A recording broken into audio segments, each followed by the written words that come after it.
Apps, empresas que cambian el mundo.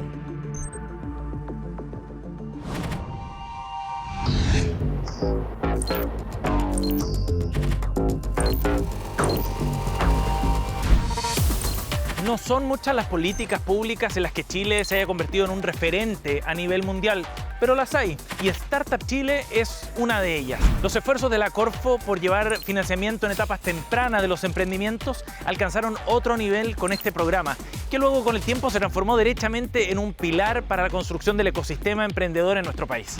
La continuidad de este programa, a pesar de los gobiernos de distinto color político, aparece como una de las claves para su éxito, pero no es lo único. También ha logrado adecuarse a nuevos objetivos y ha evolucionado hacia otros programas de financiamiento. ¿Qué viene ahora? Esa es la pregunta que se cruza además con los planes estratégicos que tiene este gobierno hacia el futuro, como por ejemplo el estímulo de la ciencia y la investigación en nuestro país, el desarrollo de una nueva política industrial o bien el boom también que están viviendo sectores específicos como el del hidrógeno verde o el del litio, por ejemplo. Sin contar además los esfuerzos que se requieren por descentralizar las políticas de emprendimiento y también por incorporar a las mujeres para superar las brechas de género que hoy existen. Esos son algunos de los temas que vamos a abordar en la entrevista de hoy en Apps, empresas que cambian el mundo, junto a José Miguel Benavente, el vicepresidente ejecutivo de la Corfo.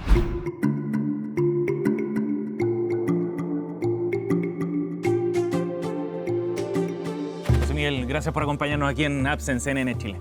Y gracias por recibirnos además aquí en tu casa. No, Arre, feliz para conversar de estos temas tan apasionantes, ¿no? Cierto, ¿no? Sí. Hay mucho que hablar.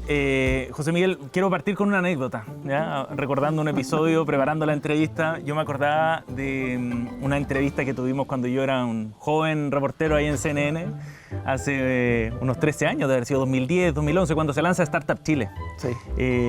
Y como reportero de economía queríamos saber, bueno, ¿qué está pasando con estos lanzamientos? ¿Qué va a pasar con el ecosistema emprendedor acá en Chile? Y fui a entrevistarte a tu oficina en la Universidad de Chile, en la Facultad de Economía y Negocios. Y la idea que teníamos en la pauta era, bueno, ¿cuándo viene la primera empresa tipo Amazon acá en Chile? ¿Vamos a tener un mercado libre pronto o no? Estábamos muy entusiastas todo un poco, ya con un poco de ingenuidad también uno decía y soñaba con esa idea de que aquí viniera. Y tú decías, acá hay que esperar a que estas cosas maduren. Va a tomar un tiempo, 8, 10 años quizás, y ahí se van a ver los frutos. No anduvo mal el cálculo al final, ¿o no? Después de todo lo que estamos viendo con varios unicornios acá en Chile. Startup Chile, cuando fue creado, y como conversamos, Nicolás Shea fue uno de sus autores, él planteaba como un objetivo de poner una empresa china en Nasdaq, que es la bolsa, ¿no es cierto?, tecnológica en Estados Unidos. Sí. Ahora, si tú lo miraras con esa métrica, el programa no ha sido exitoso. No hay ninguna chilena ahí todavía. Todavía, claro. ¿te fijas? Pero lo que el programa logró, de alguna manera, al incorporar, y sobre todo en las primeras camadas, que eran principalmente extranjeros que vinieron a desarrollar su idea en Chile, sí, es un cambio cultural en los emprendedores en Chile. Ajá. Por el hecho de intercambiar su experiencia, etcétera, con estos muchachos y estas muchachas que venían de afuera a desarrollar la idea, que venían de un contexto, de un ecosistema de emprendimiento distinto al nuestro. ¿Y por qué eso era importante, ese cambio cultural? Porque justamente cuando tú vas a desarrollar una política de emprendimiento en la cual está orientada al desarrollo de unas nuevas propuestas de valor, que además estás pensando más allá de la frontera de tu país, el hecho de involucrarte con aquellos que tienen esa voluntad y han tenido algunos de ellos esa experiencia, eso solamente se puede transmitir lo que se llama el conocimiento tácito, en la interacción que tú tienes con el otro. Esto no lo puedes leer en un libro. Una adaptación que hizo el programa fue fomentar el intercambio de experiencia entre emprendedores que venían de afuera a Chile con los emprendedores locales. Y eso ha sido un gran avance porque generas masas críticas locales. Claro.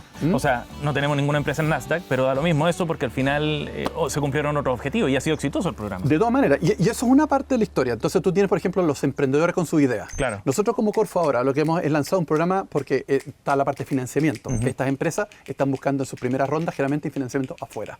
Pero ¿por qué no buscar el financiamiento dentro de Chile también? Entonces, fíjate que también tenemos los que financian esto, que tampoco tienen la experiencia de financiar empresas tempranamente. Lo mejor es tener la experiencia con otros financistas internacionales. Entonces, lo que estamos haciendo en esta etapa ahora es atraer financistas internacionales para que vengan a Chile a financiar empresas locales y que los financistas locales interactúen con estos financistas internacionales para que aprendan lo que significa financiar empresas en sus etapas tempranas. ¿Qué rol puede jugar la Corfo ahí en ese proceso para ir construyendo esos puentes de estos actores que de repente quizás están un poco dispersos, ¿no? Medio desconectados? Para nosotros es muy importante el tema del territorio.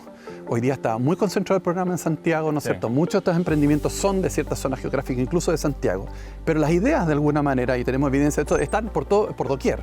Entonces, ¿cómo hacemos la posibilidad de aumentar lo que se llama el deal flow de ideas que vengan del territorio? Ajá. Y eso, entonces, lo que estamos ahora promoviendo programas a través de distintas herramientas, llegar con programas del Startup Chile, pero ya más en las regiones. En este gran plan y con objetivos estratégicos que tiene el gobierno y con la Corfo, está la idea de esta Banca Nacional de Desarrollo también.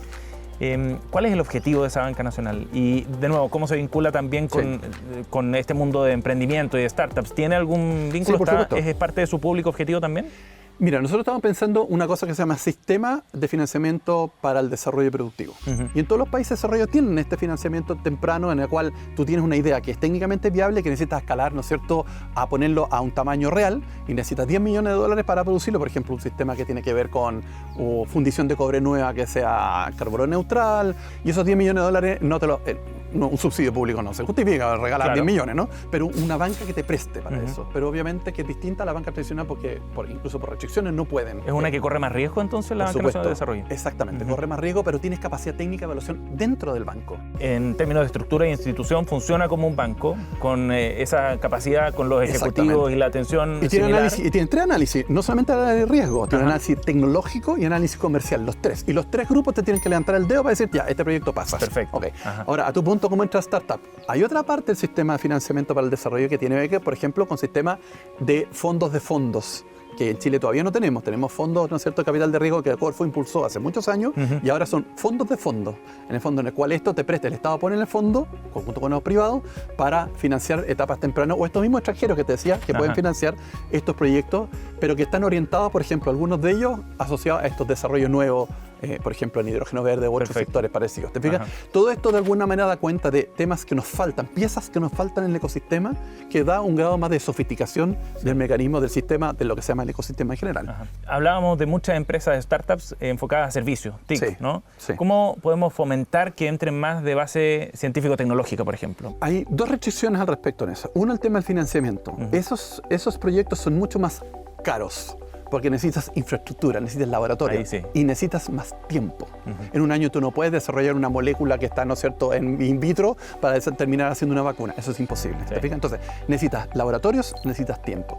Y lo otro que necesitas es científicos que estén dispuestos a incorporar junto con el sector privado al desarrollo de soluciones que están orientadas al mercado.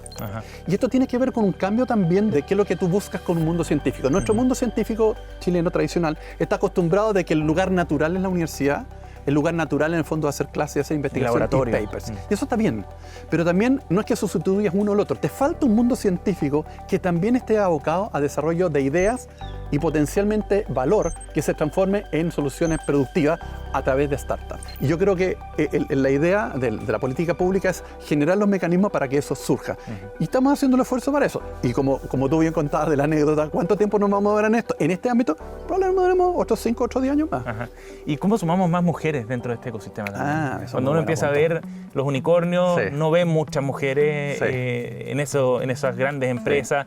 Sí se ven en algunas startups, pero es una presencia menor, digamos. Hay 2 temas. Una cosa que es lo que, como tú lo haces, y otro por qué lo haces, ¿no? Partamos por el por qué lo haces, yo creo que es bien importante. Primero hay un tema de justicia. Pero además hay evidencia, y tenemos mi propio trabajo cuando estaba más de académico, mostraba de que cuando tú tienes grupos de emprendedores o grupos de investigadores, que había balance de género, eran más productivos que aquellos equipos que eran solamente liderados por hombres o solo por mujeres. ¿Okay? Eso es muy importante. Entonces, el rol del sector público en esta dimensión es forzar, y suena medio malo, esto a mucha gente le puede molestar, pero forzar para que haya una mayor participación de la mujer en esto. ¿Cómo lo hace? Y cómo lo estamos haciendo nosotros actualmente. Por ejemplo, que haces concursos especiales de emprendimiento solamente liderados por mujeres o por equipos en los cuales tienen que haber mujeres en un balance. Las cuotas al principio son restrictivas para evitar, o sea, para tratar de romper con este techo. Pero lo que te muestra la evidencia de otros países es que después deja de ser restrictiva. O sea, es irrelevante. Después que sea 30 mujeres, da lo mismo, porque en el fondo siempre está por encima. ¿Dónde vamos a estar en 10 años más, en 15 años más con estos cambios en el mundo de las startups, con lo que está haciendo Corfo y con lo que está pasando en Chile? Yo te diría, por lo menos hay dos dimensiones que son bien importantes. La primera es esto que estábamos conversando del tipo de startups que va a ir surgiendo a través del tiempo. Una de las gracias que tienen las startups que tienen más contenido tecnológico, que usan más laboratorio, etcétera, no solamente la parte como más de los costos significa el término de los recursos y el plazo, pero una de las cosas buenas que tiene es la permanencia en el tiempo. El segundo ámbito es el tema de lo regional, el ámbito de lo territorial.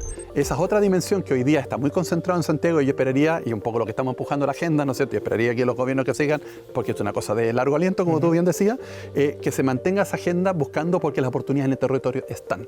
Chile ya tiene un nombre muy bien ganado en términos de emprendimiento. Startup Chile es la mejor aceleradora pública del mundo. Tiene un branding tremendamente importante que hay que conservar y hay que fomentar y mantener y potenciar.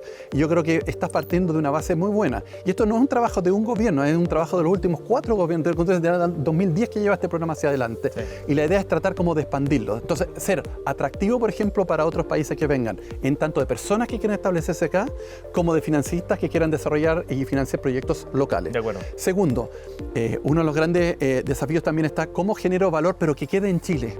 Es cierto que hay temas de incentivos tributarios afuera, pero también hay otras restricciones que acá no hay, entonces le obliga un poco a la empresa a salir.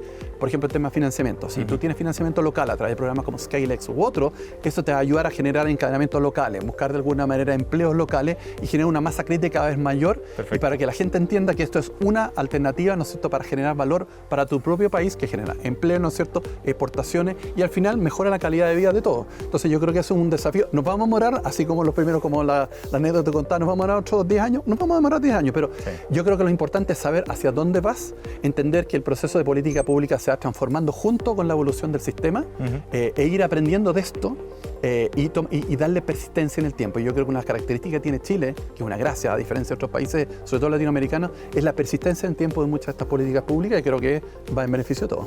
Gracias por acompañarnos, José Miguel. No, muchas gracias a ti por la invitación. Apps, empresas que cambian el mundo. Apps, empresas que cambian el mundo.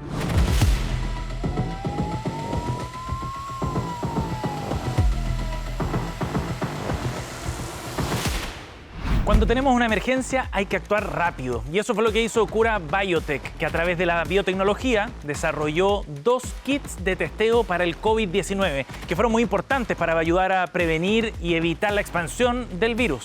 Pero esa es la punta de lanza. También han desarrollado reactivos enzimáticos que, entre otras cosas, permiten detectar, por ejemplo, el uso de droga o la reutilización de desechos que produce la industria marina. Ahora están trabajando en algo más ambicioso: detectar enfermedades a través del ADN humano. Esta es la historia de Cura Biotech.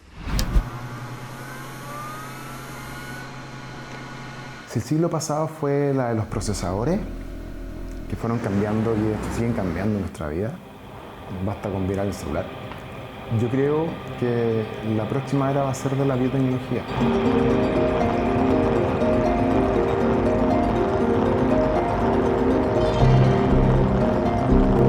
Cura Biotech significa piedra, cura. Y la idea es que una piedra sólida para construir algo que perdure en el tiempo. Cura es una empresa de tecnología basada en la 10ª región, en Puerto Vara. Somos expertos en enzimas, que son unas proteínas con una actividad. También una forma de decir las enzimas son la nanotecnología de la naturaleza. Esto es avalón en proceso. Por eso el olor, hay un avalón en proceso de purificación. Bueno, Cura cuando nació tenía la convicción que lo que otros consideraban un desecho de la agricultura era en verdad un gran valor. Y en esa búsqueda descubrimos que había gente que estaba comprando a gran valor las vísceras del abalón. El abalón es un molusco vegetariano. Se parece al loco, sí, pero tiene un sabor distinto. Y también como especies son bien lejanas, o sea, es como una vaca y un lobo. Pero se da la casualidad que la misma enzima que el abalón usa para digerir algas es utilizada por los toxicólogos forenses para preparar muestras humanas para analizar la droga. Y descubrí esta enzima que terminó siendo muy útil para la industria toxicológica. Los laboratorios top del mundo en toxicología usan el producto de Cura Biotech. Las policías forenses del mundo, yo sé que es bien vistoso decir que el FBI también Las clínicas más conocidas, Kaiser Permanente, Mayo, Children's Hospital de Cincinnati, los laboratorios más grandes del mundo trabajan con nosotros y eso todo se hace acá y eso todo lo hacen manos locales. Lo bonito que acá es que tenemos mucha gente con convicciones profundas, porque son personas que se mueven buscando lo que les gusta.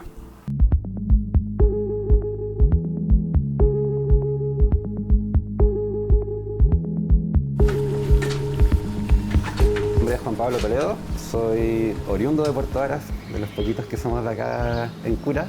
Me fui a estudiar a Valdivia porque no quería irme a Santiago, soy como de esencia sureña. Siempre estuvo la posibilidad de venirme a Puerto Varas a trabajar como en ciencias, pero no en ciencias al nivel que hace Cura. Estar aquí de verdad que es parte del mensaje que entregamos con nuestros productos.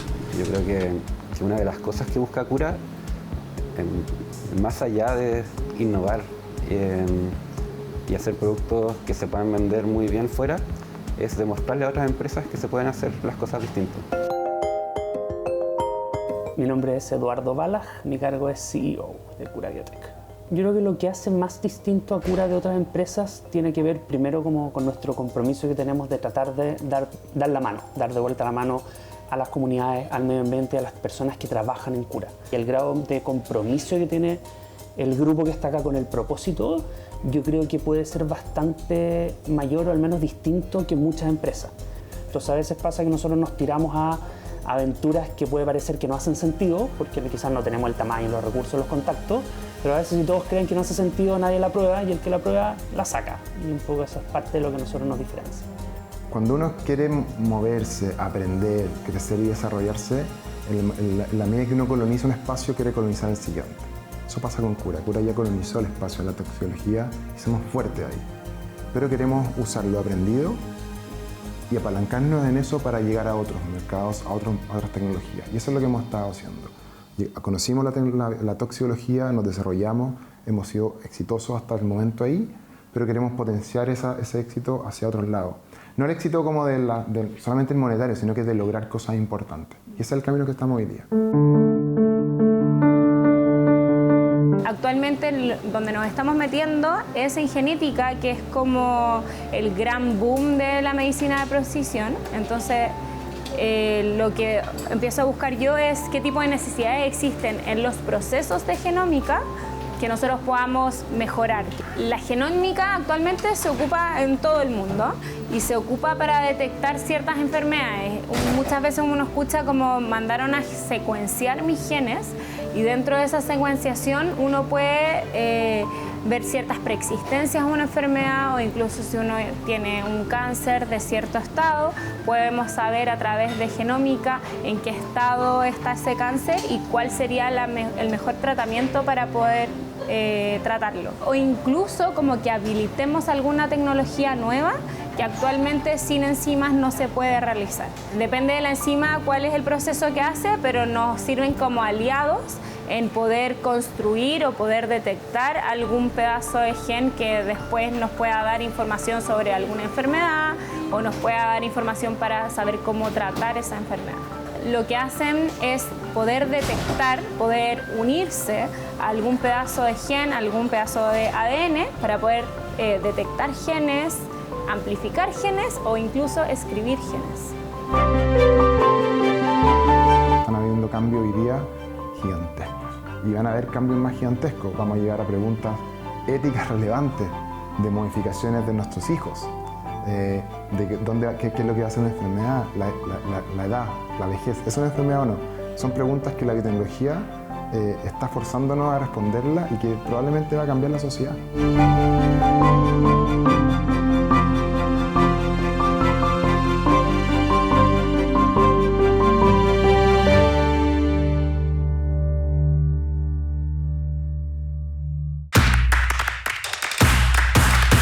Bueno, se acaban las vacaciones y llega marzo. No hay plazo que no se cumpla, ¿no? Y viene el momento de tomar una serie de decisiones que también afectan, por supuesto, a las startups y scale-ups. Decisiones en el ámbito financiero, por ejemplo, laboral, para ir proyectando lo que será este año 2023. Tomás Sánchez nos va a comentar cómo enfrentar un desafiante e incierto también año para el emprendimiento local. Hola, ¿cómo están? Lindo el lago, ¿ah? Qué lata que hay que volver nomás. Se nos apareció marzo, quedaron atrás las vacaciones y todo el mundo se pregunta cómo se viene el 2023. Que los vaya bien, que los vaya bien. Y la verdad es que después de un par de años muy movidos, donde hubo COVID, a mí me dio 2 veces, subieron los precios, subió hasta el aceite y por lo tanto nos merecemos algo más que todos esos memes apocalípticos donde el único que ganó fue Pedro Pascal con la mejor serie del minuto. Todos parecen andar con una bola de cristal, pero como dicen por ahí, el que no ve este programa a cualquier youtuber le reza. ¿Me oyen?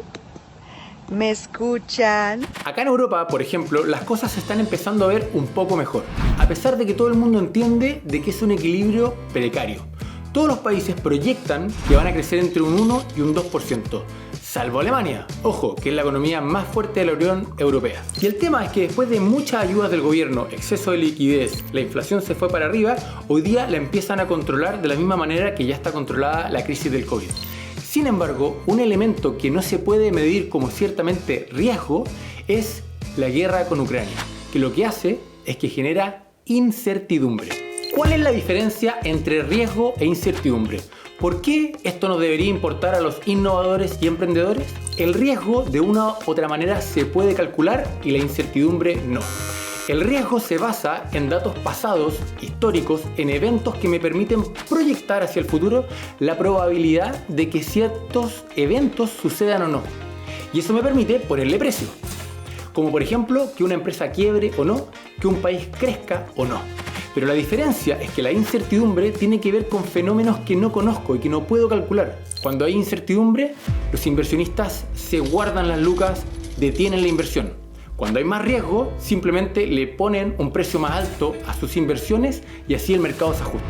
Es decir, un inversionista cuando va a invertir en una startup quiere entender cuáles son los riesgos y cuáles son las incertidumbres.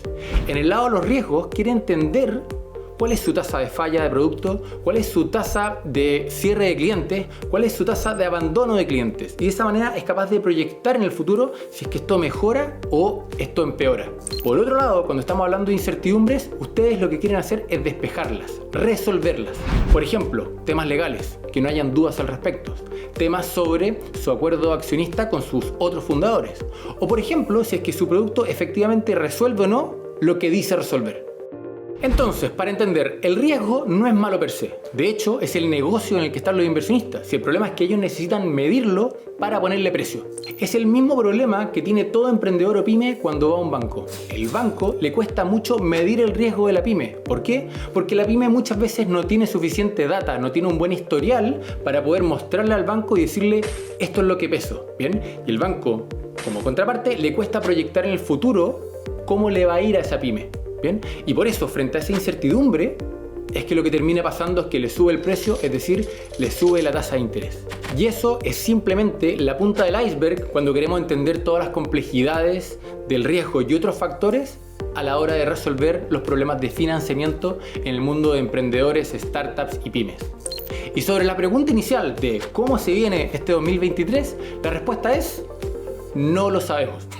Porque si lo supiésemos, estaríamos dedicados a eso y no estaríamos aquí y estaríamos probablemente invirtiendo en acciones. Un abrazo muy grande y nos estamos viendo la próxima semana. Gracias por acompañarnos en este nuevo capítulo de Apps, Empresas que Cambian el Mundo. Si ustedes quieren revisar parte de este contenido o en profundidad la entrevista con José Miguel Benavente, recuerda visitar nuestras plataformas digitales de CNN Chile. Nos vemos a la próxima. Apps, empresas que cambian el mundo.